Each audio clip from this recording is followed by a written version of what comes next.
Hey there, good afternoon, Trojans. Thank you guys so much for participating in this fire drill today. So, hey, let's just go over a few things real quick here. So, the first thing we just want to look at is some data, okay?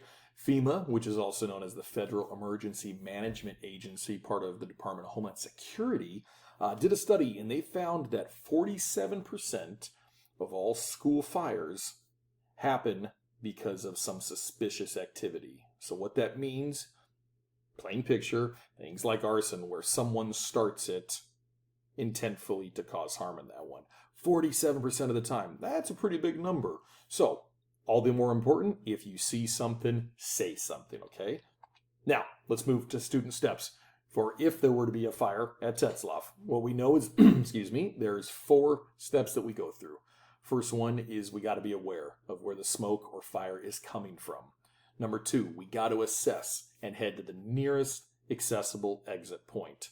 Number 3, at that point, we're going to evacuate and follow the route for your specific classroom.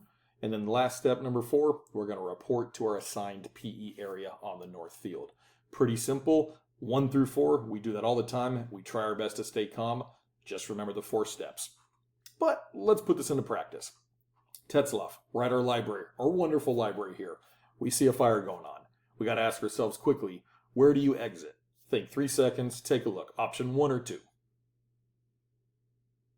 Okay, if you chose 1, you'd be incorrect.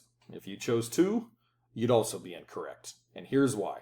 Because there's a fire happening, and we don't want to walk through it and put ourselves in harm's way. So 1 or 2, we would not exit through that. We would want to find some other exit point in the library. So that's pretty easy. So let's put ourselves in the scenario of Mr. Tommy Trojan here. Tommy Trojan got a hall pass to go to the bathroom. He's going, and it should be saying to himself, should I still enter? And we look at one there. We notice inside the restroom there is a fire going on.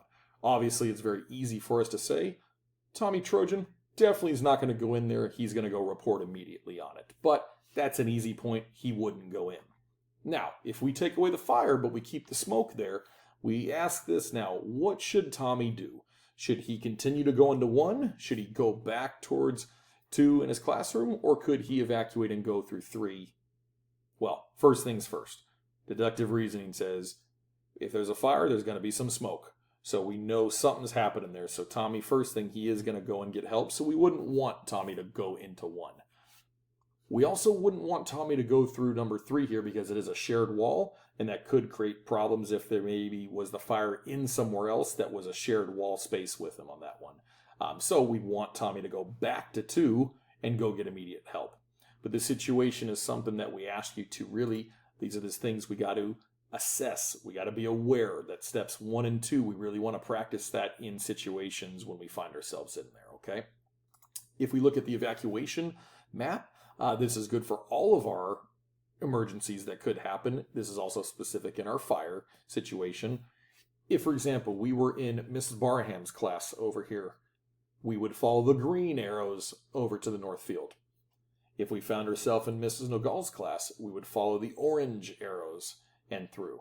So the point being, whatever class you're in, when a particular fire were to happen, you would follow a different route based on that one, okay? So just be mindful of that. We always want to remember our 4 steps.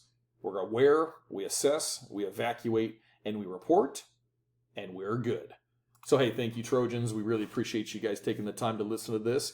We hope you have a wonderful rest of your day. Stand ready, respectful, and responsible. Once again, thank you for participating in the fire drill today.